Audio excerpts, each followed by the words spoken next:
Saudações alviverdes a todos. Eu sou Conrado Cacassi e vamos para mais um React. O professor Abel Ferreira concedeu entrevista coletiva ontem, após a goleada sobre o Capivariano, lá na Arena Barueri.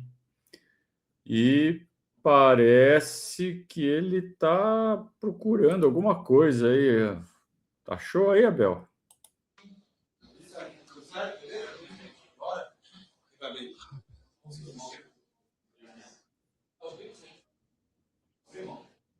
Alô?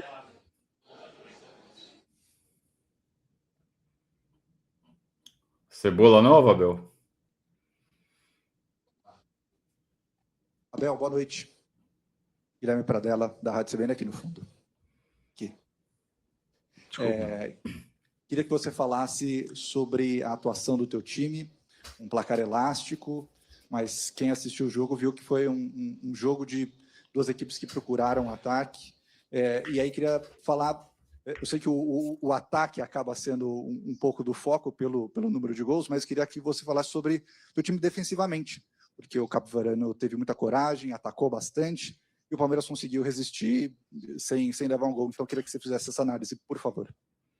Olha, obrigado pela pergunta. Concordo em absoluto com o que tu estás a dizer. Acho que o resultado foi demasiado elástico para aquilo que se passou no jogo. Isto é a minha opinião. Acho que, como tu disseste bem, o nosso adversário nunca abdicou de jogar. Pressionou-nos homem a homem. Vocês viram o tiro de meta, nos pressionou e nos condicionava muito, mas também ao mesmo tempo deixava homem a homem atrás, e nós tínhamos estratégias estudadas para poder sair deste primeiro momento de pressão. Portanto, dar os parabéns pela coragem e pela ousadia do nosso adversário. É verdade que quando tu entras no jogo com calma, com dinâmica, com fluidez e abres o jogo, isso ajuda-te. Mas concordo com o que tu disseste. O nosso adversário tentou, criou-nos oportunidades, podia perfeitamente ter feito o golo, e por isso é que eu me debato muito aqui quando falo com vocês sobre a eficácia. Para mim a eficácia é um fator determinante no futebol. Não é preciso ir lá muitas vezes, é preciso ser eficiente, é ser eficaz. E hoje eu acho que nós, ao contrário do último jogo aqui em casa, em que criamos oportunidades inacreditáveis, nomeadamente pelo Vitor Roque, que hoje fez dois golos, não é? E no último jogo podia ter feito mais 2, mas infelizmente não foi porque ele não quisesse, foi porque não conseguiu. Mas concordo, um jogo difícil, contra um adversário que nunca abdicou de jogar, mas acho que no final a vitória foi justa, e mais do que a qualidade, porque aqui a questão não estava a qualidade, tinha a ver muito mais com a responsabilidade, com o caráter e com o compromisso e a atitude de mostrar dentro de campo que éramos favoritos contra um adversário que não tinha absolutamente nada a perder. E acho que fomos sérios naquilo que tinha que ver com a responsabilidade que tínhamos neste jogo e com o favoritismo que o traduzimos dentro de campo. Portanto, acho que foi uma vitória justa perante um adversário que está de parabéns por essa ousadia, por essa coragem de tentar vir aqui em casa jogar olhos nos olhos com o Palmeiras. Verdade, o Capivariano veio de peito aberto. Talvez, né? A gente não sabe, até a maquininha do Galvão, mas é aquilo, ó. Já fizemos mais do que a gente estava esperando no campeonato. Então não temos nada a perder, vamos para cima. O que vier é lucro. E eles julgaram, acredito, que teriam muito mais chance de ter mais lucro se viessem para cima e dificultassem o jogo para o Palmeiras, marcando um gol no começo. Eles tomaram um gol no começo, e aí eles correram atrás, fizeram uma pressão para tentar empatar rápido. Pô, coragem, corajosos. Isso eu achei legal, e por isso que o jogo foi legal de assistir, foi um jogo agradável, né? Que bom que esse treinador mostrou esse tipo de comportamento. Espero que ele tenha chance num clube maior nos próximos meses. Quem sabe ele pega aí um Vitória, um clube modesto aí da Série A do brasileiro e tenta emplacar o trabalho. Pode ser aí um técnico novo chegando aí. Abel, Tudo bem? Boa noite, Pedro La Roca, 97 FM. Você teve a estreia de um jogador importante, né, que é o caso do Arias, e me chamou a atenção a substituição, porque Arias e Alan ocupam basicamente a mesma região do campo, né, que é o lado direito, e a gente está falando de um jogador que é da base, é uma cria da academia, que não deve absolutamente nada, muito pelo contrário, sempre demonstrou muita qualidade desde que chegou profissional. Como que você, como treinador, pensa em utilizar, de certa forma, esses dois jogadores juntos? Eu vi muitas vezes hoje o Alan vindo bastante para dentro, dá para pensar no Alan de 10 e o Arias aberto pelo lado? Se fizer isso, vocês vão me chamar pardal, mas... Olha, tá... Você vê como ele liga, como ele dá importância para as besteiras que falam nas redes sociais. Ele dá muita importância. Ele precisava dar uma limpa nisso, na cabeça dele.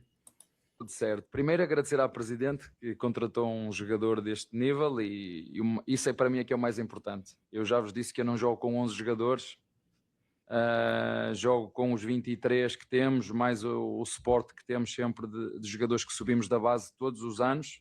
Temos neste momento 28 jogadores e revezamos, ainda agora com a comunicação que temos com a equipa de sub-20 foram jogar, porque é importante para eles não só treinar connosco, mas continuar a crescer enquanto jovens. Mas o Benedetti jogou. Eu quero é tê-los comigo. Essa dor de cabeça é para mim, não quero que fiques preocupado. Essa é para mim.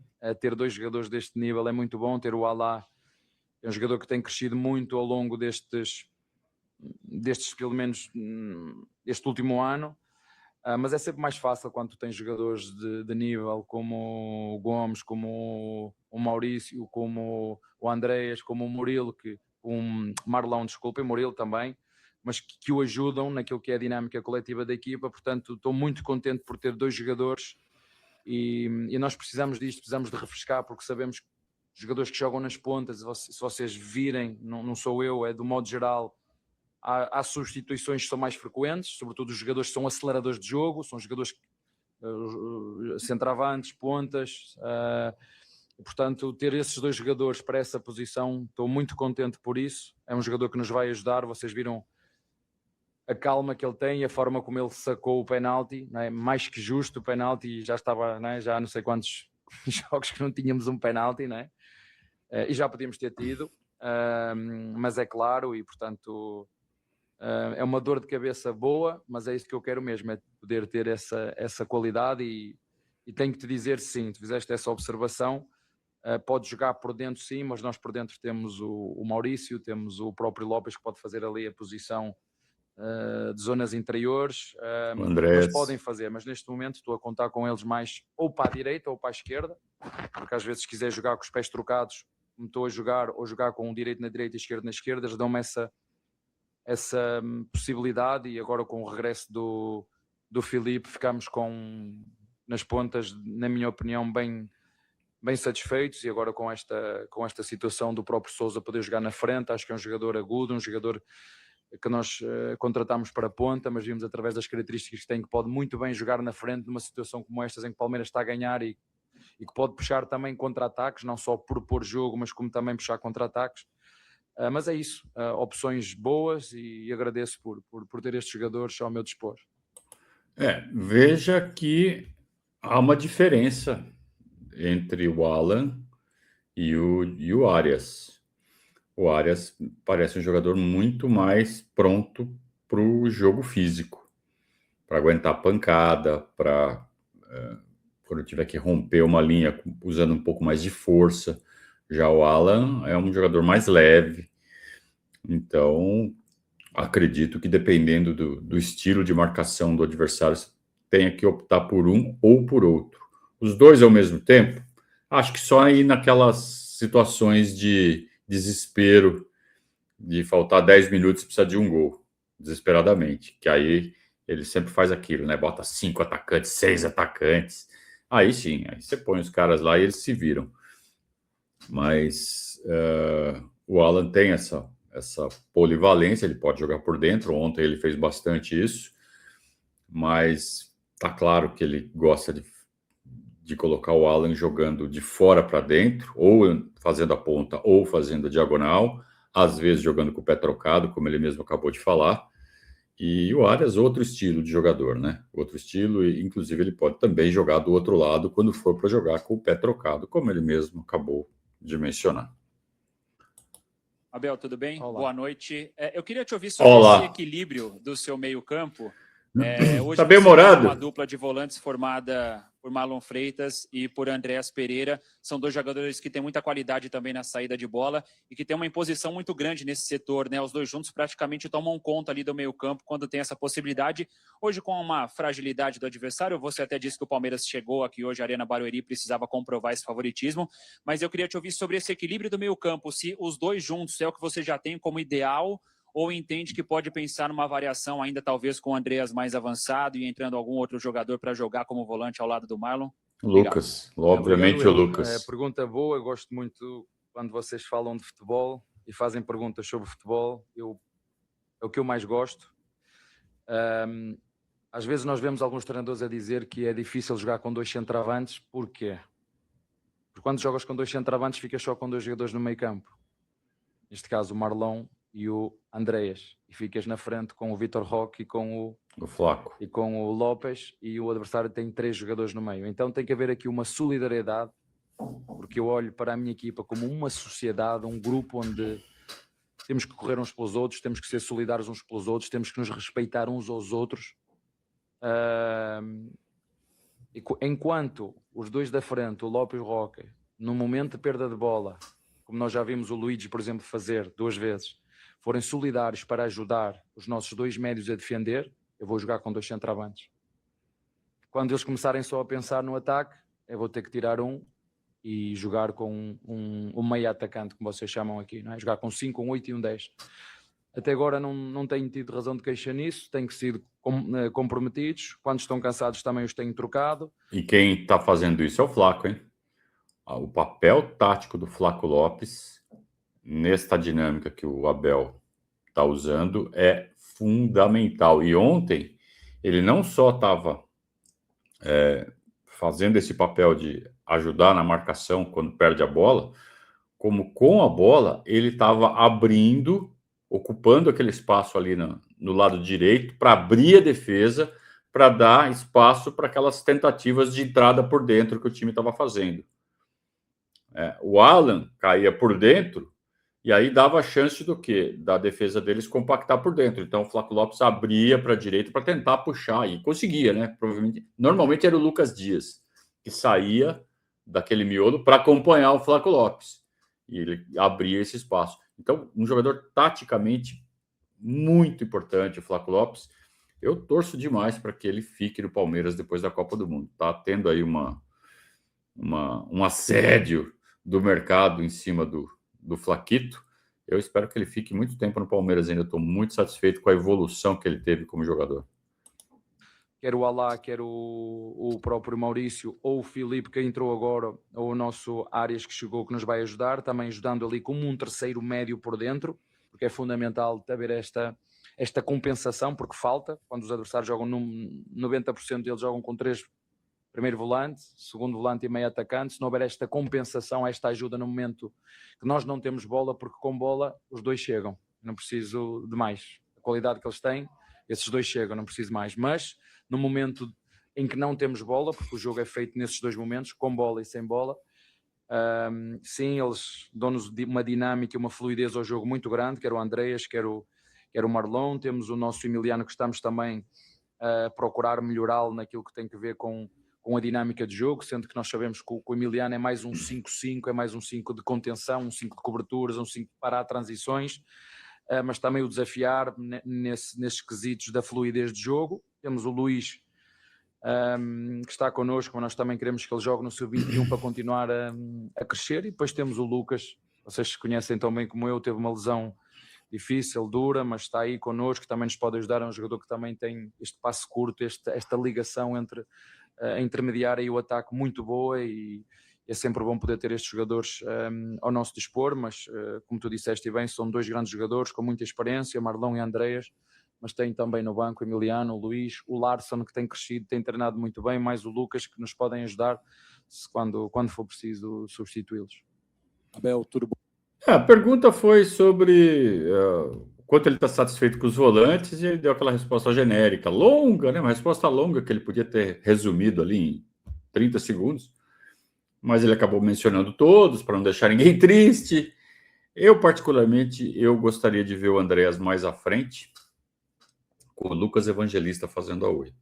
Só que para fazer isso, você tem que tirar um dos que está bem encaixadinho ali.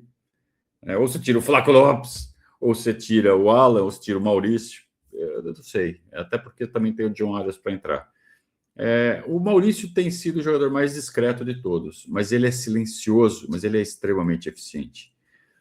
Então, é o famoso problema bom. Nesse momento, a escolha dele é por tirar o Lucas, manter o Lucas fora, deixar o Andrés de 8.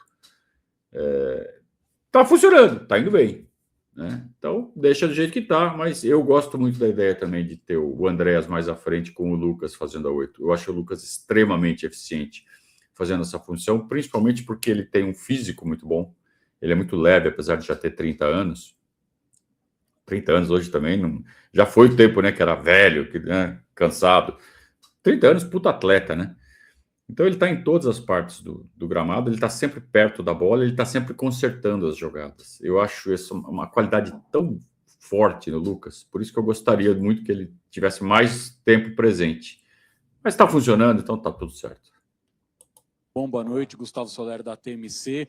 Você com essa felicidade, né, com o grupo que você tem de jogadores, muitas opções, também é um grupo dentro dessa sociedade de muitos atletas que vivem um ano muito especial, um ano de Copa do Mundo. Então é claro que todos aqueles que buscam espaço nas suas seleções querem jogar. O Maurício acabou de se naturalizar para quem sabe jogar com a seleção paraguaia. Como administrar também esse vestiário com tantos jogadores internacionais que desejam essa competição tão importante para a carreira de qualquer atleta? E uma segunda pergunta, provavelmente podemos ter um clássico na semifinal do Campeonato Paulista. Você espera que esse jogo na próxima fase do estadual aconteça já no Allianz Parque ou ainda será aqui em Barueri?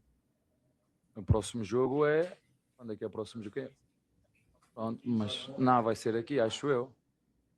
Vai ser aqui, não tem como... Ainda bem que me fazes essa segunda pergunta, dizer duas coisas. Primeiro, dizer à nossa torcida que quando jogamos juntos somos muito mais fortes. Eu gosto de ver a torcida e falar diretamente para a torcida, acreditem e tenham a certeza absoluta que nós dentro do CT fazemos tudo o que for preciso para chegar aqui a cada jogo e entregar o nosso melhor. E do vosso lado queremos isto, que nos venham apoiar, que vocês fizeram hoje, que nos venham... que se venham divertir, como foi o caso de hoje, que venham apoiar a nossa equipa. Não vamos jogar sempre bem. Tem jogadores que há jogos que vão jogar melhor, outros que vão jogar pior. O treinador às vezes vai cometer erros, outras vezes vai ajudar. Mas é fundamental que vocês entendam que se jogarmos todos juntos, já chega a jogar contra os nossos adversários. Já temos muita gente que torce contra.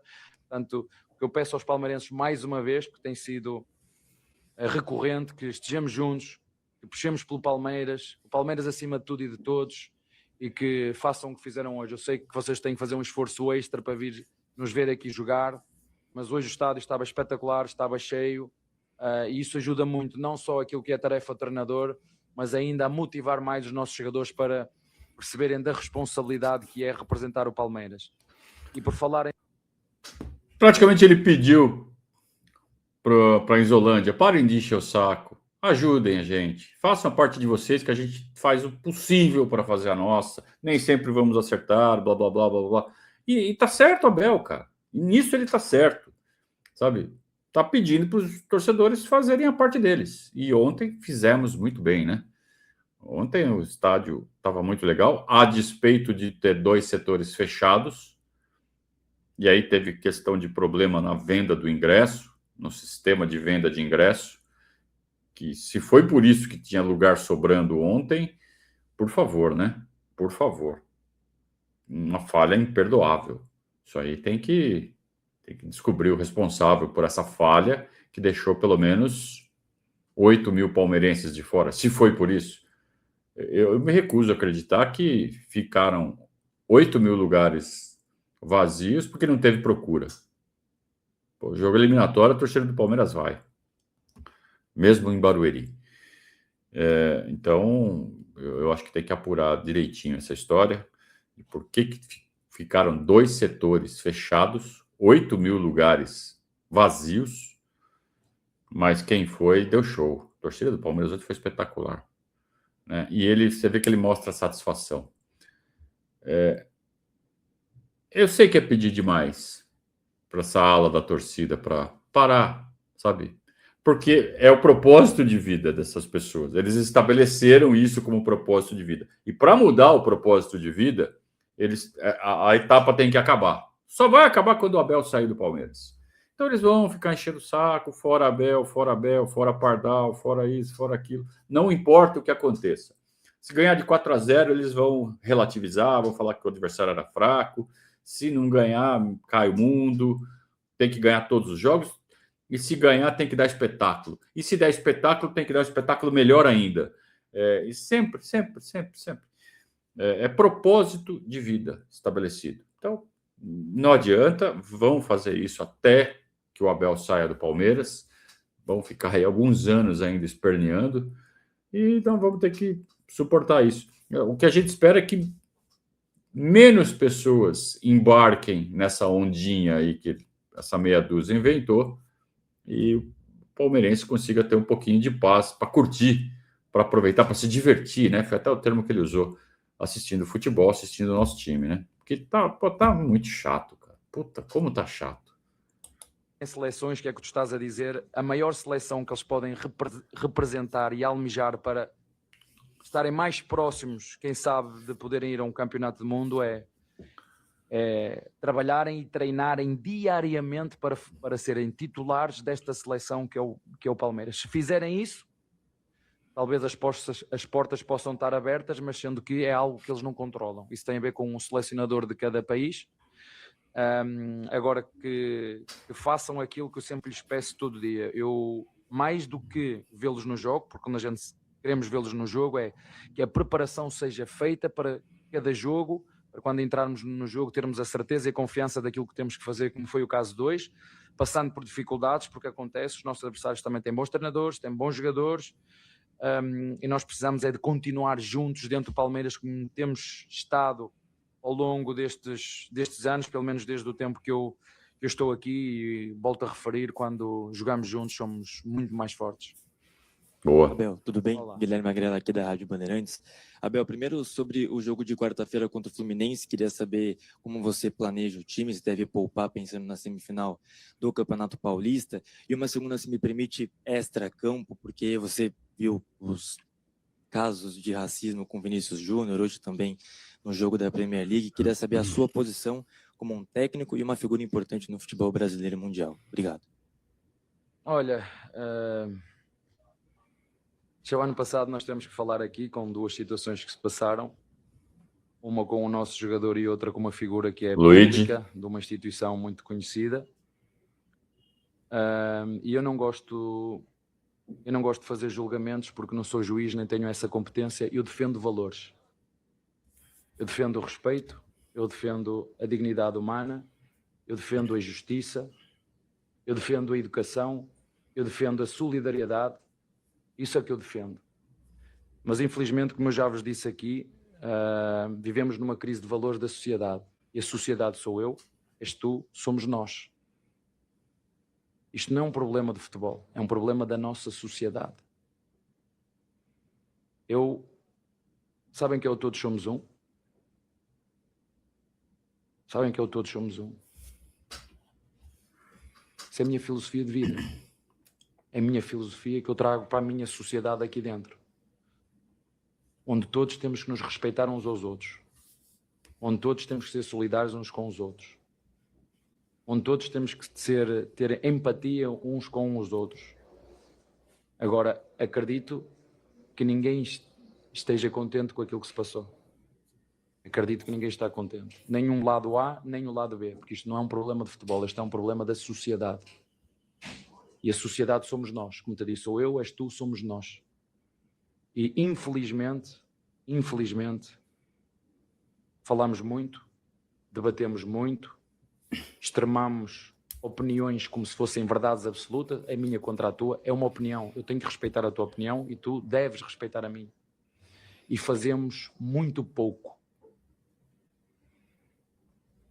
Já te estou a dizer, o ano passado passaram-se coisas gravíssimas aqui, gravíssimas. O que é que aconteceu?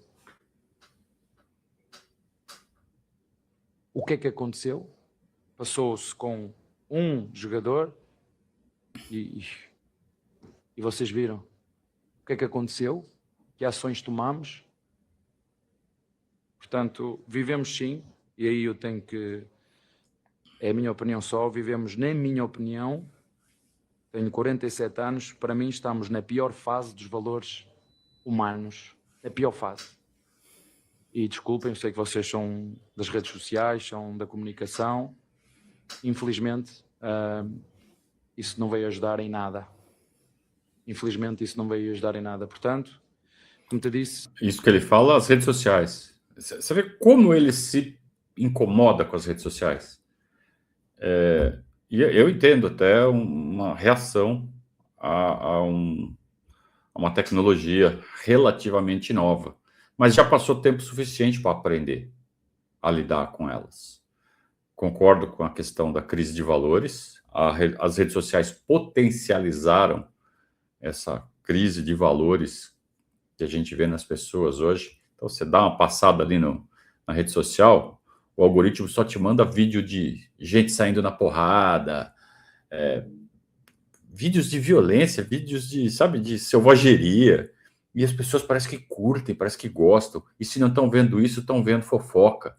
Se não estão vendo fofoca, estão vendo intriga, ou reality show. Porra, realmente está complicadíssimo, né? Esse problema do Vinícius Júnior, mais uma vez, a questão do racismo, nesse caso específico, tem tantas camadas que precisam ser discutidas. Enquanto o debate não for organizado, porque são muitas camadas, vai ficar um monte de gente falando sobre uma coisa, sobre outra coisa, sobre outra coisa, porque são muitas camadas, como eu estou querendo dizer, e a discussão não evolui. Então, é preciso, primeiro, organizar o debate, racionalizar o debate, e, segundo, tirar a emoção. Porque se você vai debater, você vai discutir valores, isso tem que ser feito com razão e não com gritaria, porque a gritaria enfraquece o argumento. E isso vale para todos os debates envolvendo direitos, minorias, que todos têm que ser ouvidos. Mas isso tem que ser feito de forma que se use a razão e não a emoção. Porque quando você apela para a emoção, você tem uma reação do outro lado que também tem emoção. E aí o debate fica acalorado e vira, em vez de virar uma discussão que caminha para uma solução, vira uma discussão que caminha para a discórdia, para bate-boca, para briga. E isso não resolve nada. Então, quanto menos emoção houver na discussão de temas sérios como esse, mais tende a evoluir. E volto a repetir. É preciso entender todas as camadas que envolvem essas situações e organizar os debates, porque não é um debate só, são vários debates. São temas diferentes que acabam se cruzando num mesmo episódio. Então, tudo isso tem que ser muito bem organizado e discutido sem emoção. Eu não julgo casos, eu sou um defensor de valores, mas nós como sociedade, e essa responsabilidade é de todos nós, caminhamos a passos largos. E o Abel está fazendo muito bem em tirar o corpo fora, hein? Ele está tirando o corpo fora. Ele falou assim, eu não vou julgar esse caso, eu defendo valores. Por que ele está falando isso? Porque este caso tem muitas camadas. E se ele fala, eu defendo esse, eu defendo aquele, pronto. Entra exatamente naquela questão da emoção.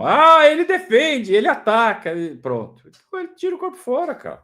Enquanto a discussão não estiver organizada e eficientemente distribuída de forma que seja tudo feito com calma e sem emoção, qualquer que seja a resposta dele, ele está morto, ele está na frigideira. Então ele faz muito bem de tirar o corpo fora, né? Está se defendendo. Essa pergunta é casca de banana, né? Puta casca de banana. Se não forem medidas feitas para algo que é inacreditável. Nós somos sociedade, devemos viver como sociedade e não é isso que eu estou a ver e não tenho, em relação a esse caso específico, não tenho muita informação, até porque eu acho que já está vai ser julgado, não sei o que é que se passou. Agora, como te disse, não julgo, porque não tenho fundamentos, defendo valores. E nesse quesito, correto, nós como sociedade estamos muito aquém daquilo que podemos e devemos, mais do que falar e debater, fazer. Boa. Está bem? Eu acho que ele foi muito bem. Abel, boa noite. Eu tenho certeza que você e todo palmeirense e todo jogador prefere jogar no Allianz, né? Mas algumas situações se desenham e não há muito o que ser feito. É um cenário posto e aí você não tem opção. É mais ou menos por aí. Bom, o fato é que assim, o Palmeiras tem um desempenho também interessante aqui em Barueri, né? Nesse ano são 6 jogos, 5 vitórias, 1 empate, uma invencibilidade que já vem do ano passado. Ou seja, o Palmeiras consegue se manter um mandante muito forte, ainda que jogue aqui em Barueri, e aparentemente ainda não tem uma data definida para quando o Palmeiras volta a jogar no Allianz. Eu sei que não é o que você adora, mas queria que você falasse desse bom desempenho que o Palmeiras tem também em Barueri. Vocês são tramados, querem sempre que eu vos dê títulos, não é? Isso é o que eu digo. Claro, vocês sabem que eu quero jogar no Palmeiras, nós queremos jogar no Palmeiras, mas é que isto é uma coisa que já tinha que ser feito antes, tinha que ser pensada antes. Aquilo não é só uma sala de espetáculos também, mas para. Não entendi nada que ele falou. Acho que é o 2º ou 3º ano que nós começamos o campeonato a jogar sem ser na nossa verdadeira casa. Portanto, o que é que eu disse aos jogadores? Sem desculpas, jogamos onde for, seja contra quem for, e jogamos para ganhar. Eu vou voltar aqui a reforçar, sobretudo aos nossos torcedores, e agradeço o esforço de virem e encherem aqui o estádio, não sendo a nossa casa de origem, é o que temos, e por falar no que temos um gramado, e por falar em gramados, deixem-me só aqui esclarecer as coisas. Quando o gramado sintético é exatamente igual a um gramado natural. Quando está ruim, troca-se. Quando ele está ruim, troca-se. E o nosso gramado aqui está top. Ou que choveu, top. Este gramado aqui é melhor que 70% dos gramados artificiais, ou desculpa, naturais do Brasil. 70%. Agora, eu também já vi gramados sintéticos horríveis. E quando isto acontece, a CBF só tem que fazer uma coisa. É o que acontece em Portugal. O que acontece na Inglaterra. Quando os gramados não estão em condições, há que lá ir cobrar para que o gramado seja trocado, para que os atletas profissionais de alta competição joguem com o gramado como deve ser. Isso é o que tem que ser feito. E, portanto, eu gosto muito de jogar aqui porque o gramado é top. E quando aconteceu no Aliança, o gramado, na nossa opinião, sendo sintético ou não, quando não está em condições, nós temos que o trocar. E foi isso que nós fizemos, e é isso que vamos fazer as vezes que forem precisas, mas jogar com um gramado deste é absolutamente extraordinário, a bola não salta, a dinâmica do jogo, vocês conseguem perceber a velocidade que é, ela não trava, não para, não salta, não há buracos, é dinâmico. Isso já estou sempre a comparar o futebol com a Fórmula 1. Os gramados ruins é como correr numa pista cheia de água, e há muitos aqui, muitos. Como é que vocês querem que um gramado dure quando 2 equipas jogam 6 vezes, 7 vezes no mesmo gramado o ano inteiro? O mês inteiro. É impossível. Impossível. Então, se é para ter gramados ruins, eu prefiro sintéticos bons. Sintéticos bons, não é sintéticos ruins. Se é sintéticos ruins, há que cobrar. Se não está bom, troca. Tem uma uma terminologia que o pessoal está usando recentemente. Campo de plástico. É uma expressão forte, né? Que realmente deprecia bastante o gramado sintético. É campo de plástico, não é campo de verdade. Claro que é campo de verdade. Não é natural, é artificial. Quando você quer desvalorizar uma situação, você usa palavras fortes. Então, campo de plástico é o que estão usando agora. Outra coisa que estão usando é a questão de porque é muito duro, então eu não vou jogar o Neymar, o Lucas, os vovozinhos, né? Que estão em fim de carreira, não estou a fim de jogar todo jogo. Aí eu estou me preservando e não vou jogar, não. Claro, enfrentar o Palmeiras no Allianz Parque ou mesmo em Barueri é complicado, né? Não vou jogar, não. Então, estão usando isso de forma covarde, tá? Só que ninguém rebate um fato. Se o gramado sintético fosse prejudicial à saúde dos jogadores, se aumentasse o risco de lesão, o Palmeiras não seria o clube que tem menos lesão entre todos da Série A, porque é o que mais joga em gramado sintético. Simples assim. Eu realmente não consigo entender por que esse debate não evolui nessa direção. Por que as pessoas que se metem a debater esse tema fogem desse argumento que ele é definitivo? Mas os jogadores não gostam. Isso é outra questão, tá? Quando eu vou bater minha bolinha ali, já parei um pouco, mas quando eu costumava ainda bater minha bolinha, claro que eu prefiro jogar na grama natural. É muito mais gostoso do que na grama artificial. Até porque nos que a gente joga aqui são gramados sintéticos horrorosos, né? Um carpetão ali, duro. O do Allianz Parque, o de Barueri, é macio, cara. É macio. Então, é até legal, né? Que os caras... Legal para eles, né? Usar essa coisa de... É duro. Porque, a população que está julgando esse debate tem como referência quando nós jogamos nos campos sintéticos horrorosos. Chão duro mesmo, sem amortecimento nenhum. E aí, é mesmo, é duro mesmo. Mas os campos sintéticos profissionais, é outra coisa. Eu tive a chance de checar como é o campo do Allianz Parque e de Barueri. É praticamente grama natural. Só não é se você pegar e sentir a textura, mas quem está se importando com a textura da folhinha de grama artificial? Não faz a menor diferença. Existem parâmetros objetivos, tá? Para se aprovar ou se reprovar um gramado. Então, tem testes técnicos que medem o quanto a bola desliza, o quanto a bola pinga, o quanto o chão é duro demais ou não é tão duro.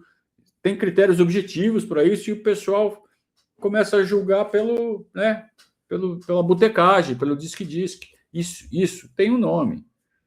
O sucesso financeiro que o Palmeiras vem tendo se deve, em boa parte, às receitas que tem de shows.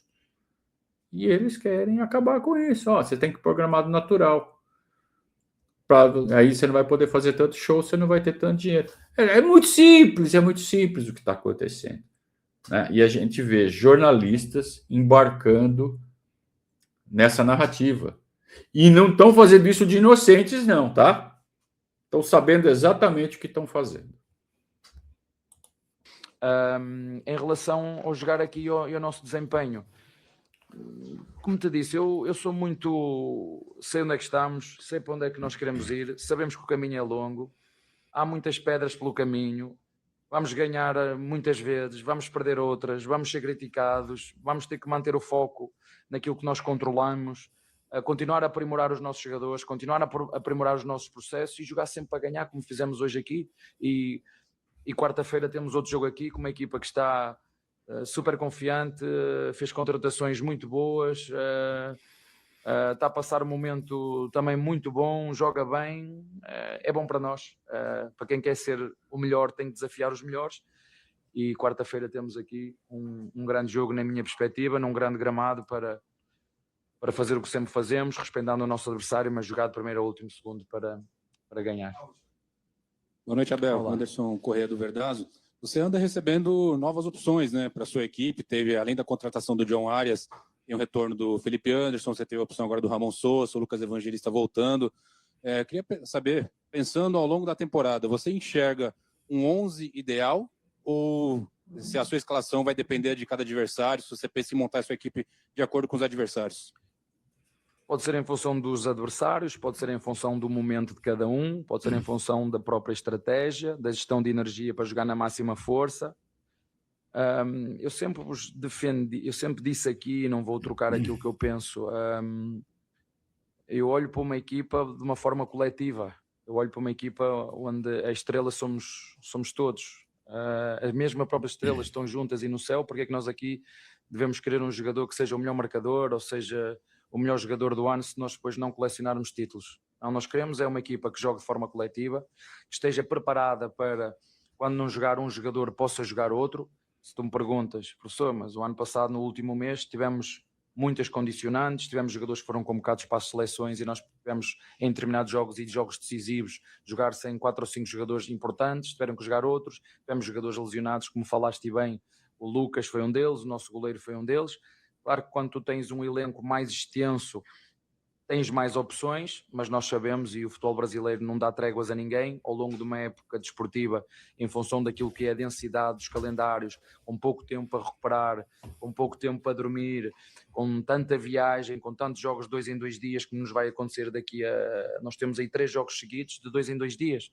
Portanto, não há como, o futebol brasileiro é isto, é exigente, e nós, felizmente, hoje temos quase o plantel todo disponível, fruto daquilo que é uma gestão. Eu estava-te a dizer, um dos teus colegas fez uma pergunta antes do jogo, então você aproveitou esta semana para quê? Eu disse, nós trabalhamos e muito, nós dividimos o grupo G1, G2 e G3, o G1 é o grupo que tem mais minutagem, nós temos que controlar e gerir, o grupo G2 e o G3, que é os jogadores que jogam menos e os que não jogam, e elevar o nível de carga deles e aprimorar processos. Portanto, nós temos uma organização dentro absolutamente extraordinária, e o que nós queremos é isto, eu estou a falar de treinador e eu sou treinador, é pormos tudo disponível, ter os jogadores todos disponíveis para que o treinador a cada jogo possa ter o maior número de jogadores disponíveis para poder escolher. Falta-nos nós sabemos Paulinho, o que é que ele nos pode dar, mas vamos ter que ter todos um bocadinho de paciência, porque isto não é chegar a ver e vencer. Os jogadores, quando estão lesionados um pouquinho mais tempo, precisam de tempo de adaptação, precisam de tempo de ritmo de jogo, e estamos à espera, só falta esse jogador, e que nós internamente consigamos gerir aquilo que é a densidade competitiva para poder ter sempre o máximo de jogadores prontos para nos poder ajudar a ganhar jogos. Está bem? Obrigado, Abel. Obrigado a todos. mas ao que parece, pelo que ele vem praticando, ele elegeu o time ideal, e Ramon Sousa, John Arias, Lucas, vão ser jogadores que vão entrar no decorrer dos jogos. Felipe Anderson, ele parece que ele tem um 11 definitivo. Ele não falou isso com todas as letras agora, mas pelo que ele vem praticando, parece que é isso, né? Agora ele fala, como é bom ter bons jogadores para fazer substituições, para quando precisar, não puder contar com um ou outro, como ele não está podendo contar com o Paulinho agora. Não, ótimo, mas a pergunta foi, em termos de escalação, com todos à disposição, vai ser sempre o mesmo time ou vai mexer? Não respondeu. Na prática, a gente já está entendendo que ele tem um 11 titular ali. Está dando certo. Então, vamos tocar a bola. E assim terminamos mais esse React, uma entrevista um pouco mais longa do Abel. Assim que é bom, né? Quando ele está mais solto, quando ele fala bastante, se bem que muitas vezes ele é redundante, né? Ele fala a mesma coisa várias vezes. Mas faz parte, e é bom para ele reafirmar, deixar muito claras as suas ideias. O Palmeiras está fazendo um começo de temporada realmente muito bom. A gente vem falando isso, mesmo durante aquela turbulência que teve na goleada sofrida em Novo Horizonte. Mas não é o time titular. A gente tem que saber tirar os pontos que são fora da curva. E tanto essa partida quanto a de Ribeirão foram pontos fora da curva nitidamente, claramente. E muita gente insistiu em colocar tudo no mesmo balaio. O Palmeiras está oscilando, o Palmeiras está em crise. Claro que tomar de 4-0 do Novo Horizontino, mesmo para o time reserva, machuca, né? Mas faz parte, né? De parar, tomar porrada, sentar, pensar e falar, pô, calma, né? E a nossa postura, se vocês se lembram, foi essa. A gente estava enxergando o processo como um todo e enxergando essas partidas ruins como pontos fora da curva, como realmente eram. E a sequência está mostrando exatamente isso, que o Palmeiras, de verdade, está numa evolução muito boa nesse começo de temporada. Eu acho que este ano, no futebol brasileiro, o Palmeiras está na frente dos outros neste momento. Claro que a temporada é longa, tem muita coisa para acontecer, tem muito time para subir, muito time para cair de produção, e o que vai importar é o final da temporada. Mas, nesse momento, a perspectiva para o Palmeiras, para o palmeirense, é muito boa. Obrigado a todos pela companhia, pela audiência.